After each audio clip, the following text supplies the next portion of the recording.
કિચડમાં delivery થઈ ગઈ. આ ઘટનાથી સોસાયટીની તમામ મહિલાઓ અને પુરુષોની અંદર એક આક્રોશ આવ્યો, ગુસ્સો આવ્યો. અને સ્વાભાવિક છે, આવડા મોટા ભારત દેશમાં જો કિચડમાં રોડ ઉપર ડિલિવરી થઈ જતી હોય સુવિધાના અભાવે, તો એ આક્રોશનો ગુસ્સાનો વિષય છે જ.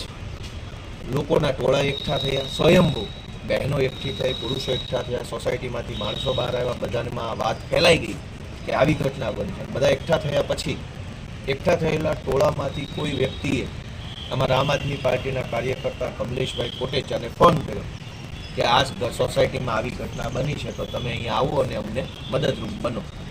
કમલેશભાઈ ત્યાં ગયા, તંત્રને રજૂઆત કરી, ફોન કર્યા, જે કંઈ કરવું પડે આગેવાન તરીકે એ બધી કામગીરી કરી, લોકોનો આક્રોશને શાંત પાડવાનું કામ કર્યું, વ્યવસ્થામાં જે કંઈ ઘટતું હોય એ કરવાનું કામ કરી અને બધા સ્વયંભૂ છૂટા પડ્યા.